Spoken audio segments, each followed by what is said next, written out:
Hello everyone, today we are talking about the Druid. There is a ton of new in the Druid. We took a careful look at our nature friend, the Druid, and looked at every root of its tree, cultivated its garden, and so much now is either brand new or enhanced in this class.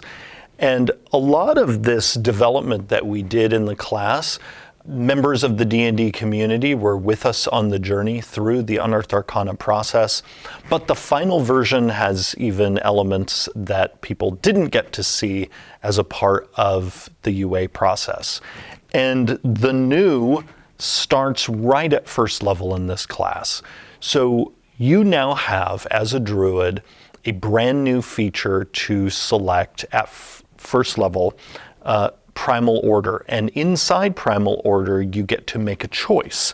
And that is whether you're going to be what's called a Warden, emphasizing sort of having more armor and being able to use martial weapons, or are you going to pick Magician to lean more in the nature magician direction? This choice point really gets at the fact that the Druid, going all the way back to its origins in first edition, has always had a bit of a split identity. There has been this sort of melee weapon using path as well as a full spellcasting path. And so what we've decided to do, and we did a similar thing in the new version of the Cleric, we've made it so that we forefront that choice and you get to decide as a player of the Druid which side you want to lean more on. And so if you pick Warden, you're going to get proficiency with martial weapons as well as with medium armor. Whereas if you pick Magician, you're going to get an extra cantrip. And you also gain a benefit when making Intelligence, Arcana, or Nature checks. And this benefit is getting to add your Wisdom modifier to those checks. So in a way, you're getting to use 2 ability scores when you make those checks. Oh, wow, okay. So they stack. They stack. So like if you're a Magician Druid and you make an Intelligence Nature check, you're adding both your Intelligence modifier and your Wisdom modifier. Oh, that's amazing. I love that. And that's really focusing in on the fact that this is a Druid who is all about not only nature magic, but knowledge about the natural world and about magic itself. At first level, we've also enhanced the Druidic feature. This feature used to teach you the secret language of Druids, which is called Druidic. But this now also gives you speak with animals, because we wanted to, right there at first level, we wanted Druids to have an easier path to doing this very iconic thing for Druids, which is conversing with critters.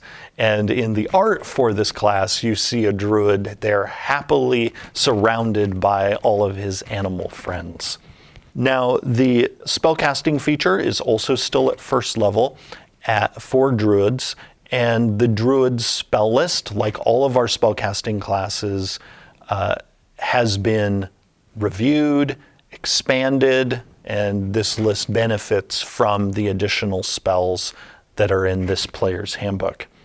Now, at second level, the new keeps coming because we have majorly improved Wild Shape. Which is such an iconic feature for Druids. This ability to harness primal magic to adopt a beast form. So right off the bat, the major enhancement here is all Druids can now Wild Shape as a bonus action. Right. This used to be a feature that belonged to the Circle of the Moon subclass, and we wanted to make it easier for all Druids, regardless of subclass, to transform into a beast should they decide to use their Wild Shape in that way. That's amazing. And this leads in, how I phrased it, into the other new thing at level 2, which is the Wild Companion feature. because we also wanted to give people other things to use their wild shape on. Wild shape, of course, is fun to use to turn into animals, but sometimes a druid player doesn't want their druid to be turning into animals. And so we wanted to give you other things you could use your wild shape for, and Wild Companion right away gives you that, and that allows you to use one of your uses of wild shape to cast the Find Familiar spell, because we wanted to make it easier for druids to have a critter friend with them. This is a feature that we introduced in Tasha's Cauldron of Everything, but it is now migrated into the core so that now all druids have this option. Perfect. Now, there are other enhancements inside Wild Shape, in addition to it now being a bonus action for all druids. We have also now made it so that druids can continue to speak while they are in a wild shape form. Yeah. Because we've really embraced the fact that when a druid adopts a wild shape, they're not literally an animal. They are this very magical person, this druid who is simply appearing in an animal form. And so we wanted you to really be able to retain your character a bit more while you're in one of these animal shapes, so you can still participate in social encounters, even if you're there as a cat. We didn't want druids to feel like that when they shapeshift, they're now suddenly excluding themselves from certain types of encounters. As we go up in the levels with the druid, you're going to keep seeing new features, because we didn't just add in that choice point I mentioned before in primal order at first level. You also then get carry-on options later on. So when you get up to level 7, there is the Elemental Fury feature, where you again get to decide, do you want to lean more in the direction of spell casting or in the direction of weapon use? Now, one of the fun things that we did here is this later choice is not determined by your choice at first level. You can actually mix and match. Yeah. So even if you decided to go more the spellcasting route at first level, you could instead go the Primal Strike direction at level 7, or you could keep going in the spellcasting direction with Potent Spellcasting. Then at level 15, you get Improved Elemental Fury, and this improves whichever one of those options you chose for Elemental Fury at level 7. Now, before both of those, there's another new feature in the form of Wild Resurgence, which allows you now some flexibility in terms of how you use your spell slots and your wild shape uses, where specifically you can give yourself a wild shape use by expending a spell slot. So if you've ever played a druid and you've been in the situation where I'd really love to shapeshift again, but I'm out of wild shape uses, but I have all these spell slots sitting around. Well, now you have the option of converting an unexpended spell slot into a wild shape use. But it also, once per day, can go in the other direction, where you can expend a use of your wild shape to give yourself a level 1 spell slot. Now, the farming spell slots for wild shape uses, you can just keep doing that until you've run out of spell slots. Yeah.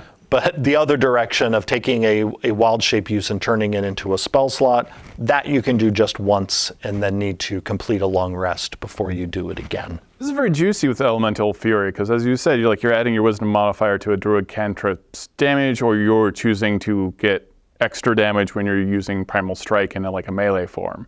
And that continues into Improved Elemental Fury, where that your range of your cantrips significantly increases by 300 feet.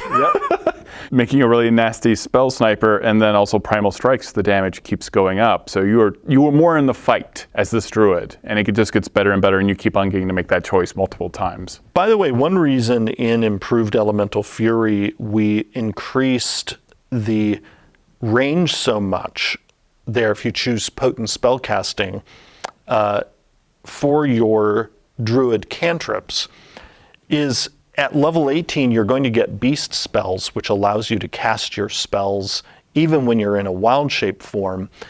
And we wanted you to be able to easily use your cantrips once you get that at range while you're like flying around as a bird. It's like a giant eagle. You're just like, Yep. That's perfect. Now, at level 20, the Archdruid feature has been majorly enhanced. First, whenever you roll initiative, if you have no uses of wild shape left, you get a use back. But before I was talking about that conversion of wild shape uses into spell slots, and how before you could do it just once per day. Well, now Archdruid has the Nature Magician component where you get an even better version of that. On top of us keeping the old fantasy of the druidic longevity of once you've reached the point of where you're an Archdruid, your aging, basically slows to a crawl, and you're almost sort of you're like a treant, where you can hang around in the woods for many, many, many, many decades. And it's always such a nice narrative hook, especially for the end of a campaign, if you're playing a druid and you get to 20th level, because you're the character that might see, in like kind of the post story, right? The epilogue. You're the character that might see everyone grow old and pass away, and see their children grow up and their grandchildren grow up, and you can kind of be the narrative hook for what happens after the story is over. And so what all of these new elements bring to the druid is you have way more control now as a druid player to chart your course. Yeah. Whether, again, you want to focus more on spellcasting, on weapon use, or a combination of the two. It's up for you to decide. And you also get to weave into that how you want to use your wild shape. Are you going to have a wild companion? You have more options as a druid than ever before. And you also have a new cantrip, Starry Wisp. Yes, the druid, like all of our spellcasting classes, gets to enjoy some brand new spells. And in the druid's case, there's not only Starry Wisp, but also the new Elementalism cantrip, which allows the druid and others who have it to shape elements in various ways. And Starry Wisp, going back to it, is a really nice ranged cantrip for druids. Let's talk about the Circle of the Moon. So the Circle of the Moon is the subclass of the four that is most concerned about wild shape. Yeah. This is the subclass that allows you to take the utility of wild shape and give it a reliable combat dimension.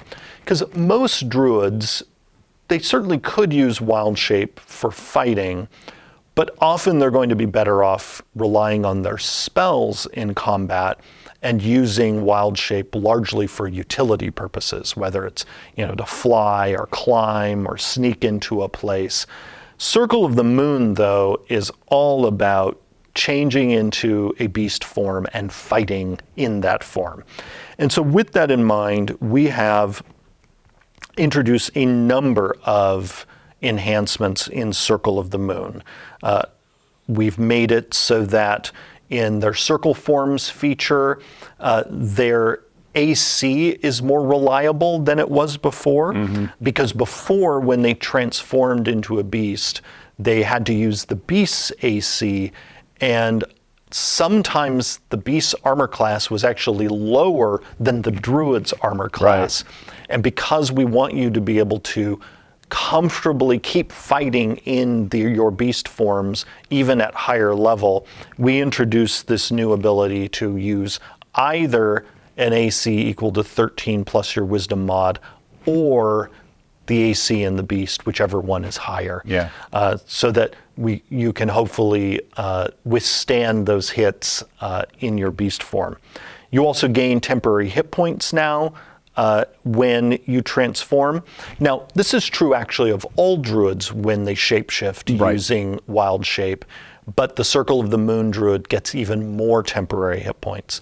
And the gain of temporary hit points in wild shape replaces what it used to do with beast hit points, because it used to be that in wild shape that you would transform into a critter and essentially have a new hit point pool. Yeah. And then when that critter's hit point pool got zeroed out, you would then move back to your other hit point pool.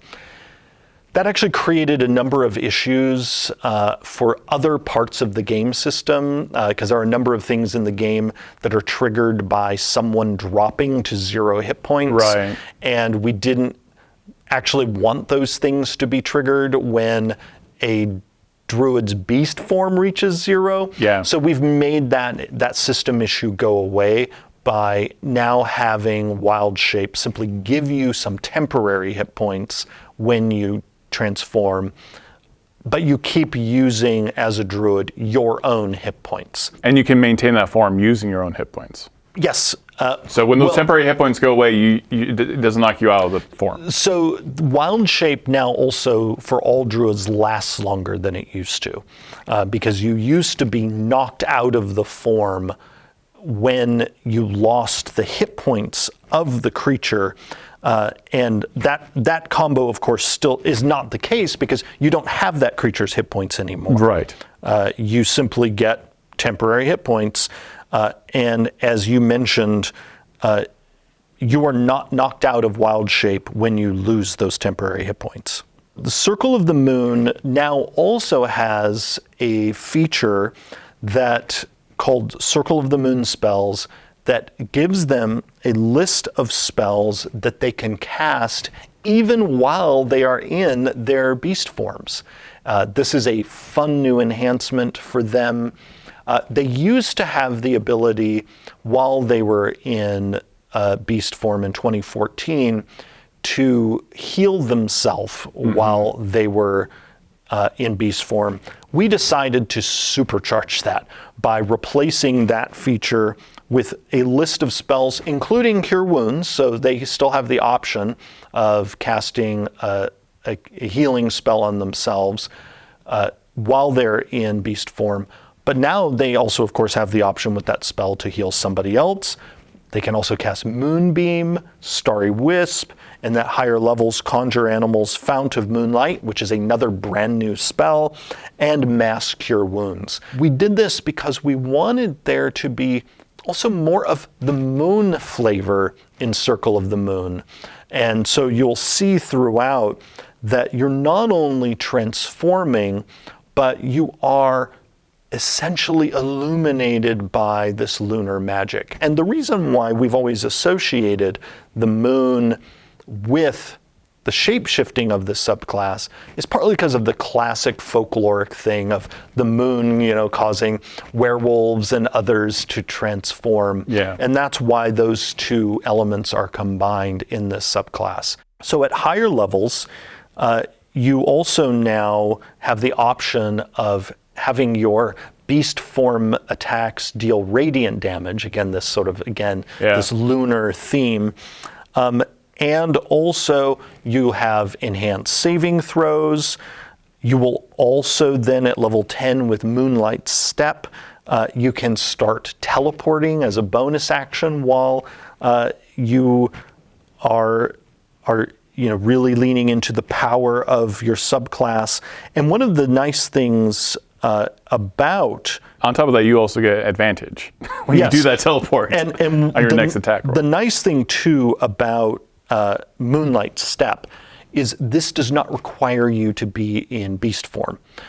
Because we wanted to make sure that you also were getting a feature that wasn't relying on beast form. Right. Even though this subclass is primarily about using wild shape, we wanted you to have at least one cool thing you could do even when you're in your non-beast form. Yeah, and then there's no traffic jam of you trying to turn into your beast form ahead of time if you wanted to use this ability, because those are both bonus actions. Then at level 14, you're going to get lunar form, which means that when you attack in a wild shape, you're going to deal extra radiant damage.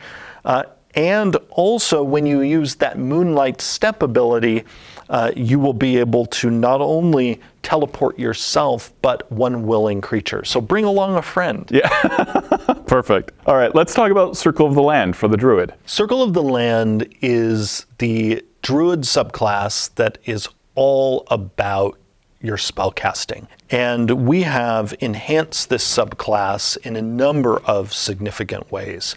One of the biggest ways we have enhanced it is right away when you get the subclass. It used to be that you selected a type of land that your druid was connected to, and that gave you an expanded spell list. That was cool, but it meant you were sort of locked in. And we really wanted to amp up this sense that as a member of this subclass, you are kind of like the ultimate nature magician.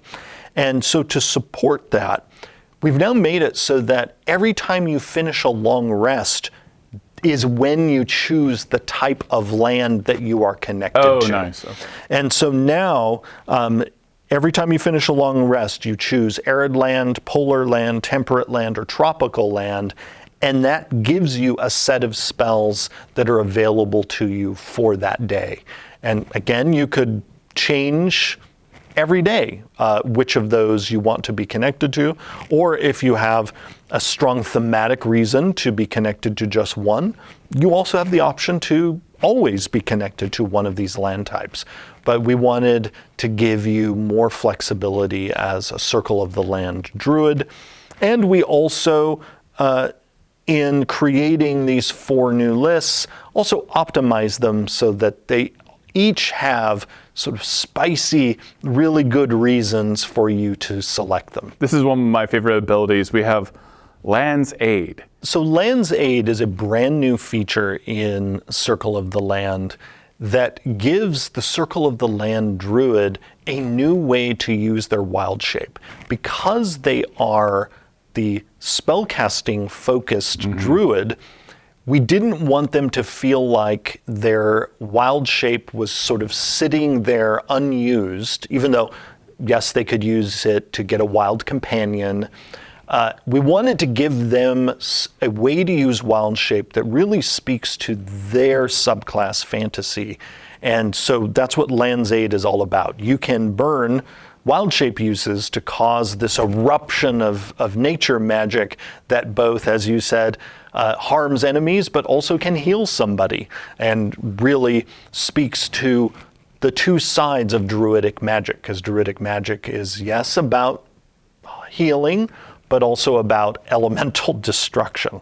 And so Land's Aid was really a fun, brand new feature for us to provide in this subclass. I always like to be able to harvest my enemies for hit points. But then we keep going on really leaning into the Circle of the Land being a consummate nature magician in natural recovery.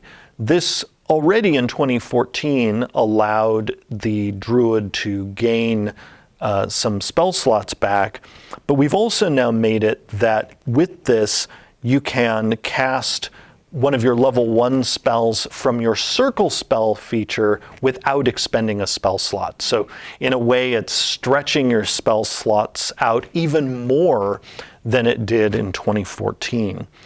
Then in Nature's Ward at level 10, you not only are going to get a damage resistance that is associated with the land type you chose for your earlier feature, Circle of the Land spells, but you are also now immune to the poison condition with this feature. Real quick, go back to amazing flexibility this subclass now has, because not only do you get to choose the list of spells that you're getting each day from your Circle of the Land spells feature, but when you reach level 10, that choice each day then is also determining a damage resistance that you're getting.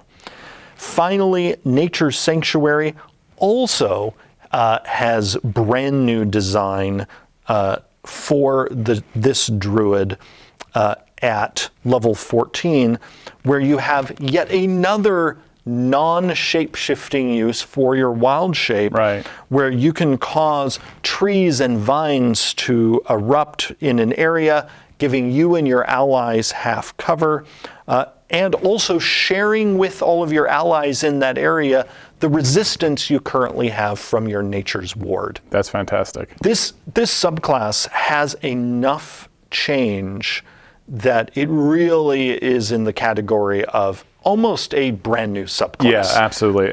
This, again, that wish fulfillment. Like, this is causing these trees and these vines to grow to protect all of your friends. That is a classic feeling druid trope, right? And especially for the Circle of the Land. This is for any player who really has come to the druid to lean all the way in on the nature magic. And this druid in particular, if they wanted to, could burn through all their wild shape uses and never turn into an animal, or turn into an animal. It's player's choice. It's a very easy autumn Halloween vibe. Druid, if you wanted to play it that way. Let's talk about the Circle of the Sea, which is a brand new subclass in this book. So this subclass is all about not only channeling the magic of oceans, but also of storms. Yeah. We realized when we were building out the quartet of subclasses for every class in this book that the Druid, with its Circle of the Land and Circle of the Moon, and then we also knew we wanted to bring in the Circle of the Stars, we were missing when it comes to sort of the terrestrial side of the Druid's fantasy. We were missing a subclass that had to do with oceans. Yeah. And so that's what this subclass is all about. And so you see that in the Circle of the Sea spells that they have access to, where again it's this mix of aquatic and stormy themes.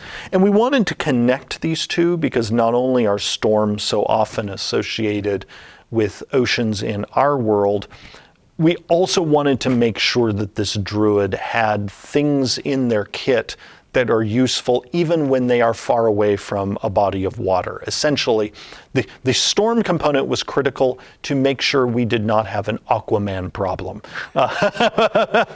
Because that is always the danger. That is always the danger. With an aquatic themed character option in D&D is you don't want to have a situation where the character feels like they have nothing to offer unless they're in or near a body of water. Because then it's very easily, as a dungeon master, like you are either having to find pools of water or the dungeon master forgets, and then you don't get to be, the core of what you are trying to play. Exactly. So to lean into that, having something you can do no matter where you are, we right away at level 3 in this subclass give you a feature called Wrath of the Sea. And just as the Circle of the Land has ways to use their wild shape that are other than transforming into an animal, and we'll see this theme repeated yet again when we get to Circle of the Stars, the Circle of the Sea druid can expend a use of wild shape as a bonus action to manifest this sort of swirling, stormy ocean spray around themselves that relies on, like the Paladin's aura does on the new emanation area of effect. While this is blasting around you, you can, once per turn, cause it to sort of storm up and force a target to make a Constitution saving throw. And if they fail, they're going to take some cold damage from this this very chilly ocean spray, and you can also potentially hurl them away from you. So Yeah. very dynamic. It's essentially a way for you to bring the ocean with you. Yes. This is also a way that we are avoiding the Aquaman problem. Yeah. bring it with you, my friend. And it's a great spell list too. We've got Fog Cloud, Gust of Wind, Ray of Frost, Shatter, Thunderwave, Lightning Bolt, Yes. Water Breathing, Control Water, Ice Storm, Conjure Elemental, Hold Monster. Like, these are all fantastic spells to have. Yes. Yeah. This was the Circle of the Sea Druid is going to be extremely formidable. Yeah. And you see that at level 6, where then your Wrath of the Sea emanation gets even bigger. So you will have even more target options as your little mini ocean blasts people around you. It increases by 10 feet. Yes. Which is quite a lot. Yeah. And then you also gain a swim speed equal to your speed. You are layering on more to your base abilities here. And then that theme continues at level 10 with Stormborn, while your Wrath of the Sea is active, then you also gain a fly speed equal to your speed, and you have resistance to cold, lightning, and thunder damage. So you're just going to turn into this walking, swimming, and flying Storm. With swirling ocean waters around you. And then at level 14, with the feature Oceanic Gift, you now have the option to manifest that moving oceanic storm around somebody else. My wife and I are very obsessed with the fog. John Carpenter's The Fog. We're like, ooh, we can make a really creepy druid out of this one, where it's this fog constantly swirling around you. Well, welcome to Circle of the Sea. Yeah. Circle of the Stars is a really lovely subclass that we introduced in Tasha's Cauldron of Everything. This is all about drawing your powers from the nature that is up there. So Circle of the Land is all about the nature that's under your feet. Circle of the Sea, all about the powers of nature in oceans and in the storms associated with them. Circle of the Moon now, we now start looking up toward the sky, is about how the powers above affect the druid themselves, and then the Circle of the Stars, in a way, the camera pans back to look at the entire night sky and the forces of nature up there, and how the druid can draw those forces down to help people, to harm people, and also gain glimpses into the future by reading the stars above. Other than shifting the levels around so that you get the subclass features at level 3, this is largely going to be what people saw in Tasha's Cauldron, but again, But enhanced by the core class. Exactly. So the Circle of the Stars in this book is now better because of the core class that it is attached to. Right. Because you can now take Circle of the Stars and integrate it with those choices, those primal order choices you're making in the base class, how you're deciding to use your wild shape. And Circle of the Stars, of course, gives you yet more ways to use your wild shape as you manifest different starry powers based on the constellations you decide to manifest. I think even people who have already been playing Circle of the Stars are going to feel that this is the best version of the subclass they've encountered yet, because again of how it benefits from the new Druid base class. I also like the idea of a benevolent stars druid out there, the light that is in the darkness. But in between those stars is the great old one, Warlock. And looking around. And of course, you want to bring everything back, to the Warlock. It's not all about the Warlock, It Todd. is. This is clearly the enemy of the Warlock. It's not a PvP game. Yeah. They're friends. Awesome. Thank you so much. Thank you. Lots of huge changes for the Druid. I know people are extremely excited for these. Yeah. The new Player's Handbook is available for pre-order right now on D&D Beyond. You can find that link in the video description.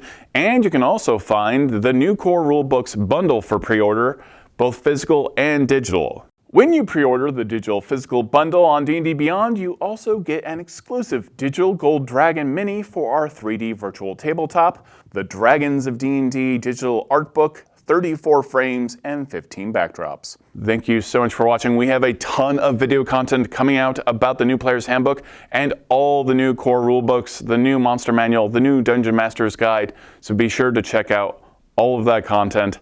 And thank you for watching.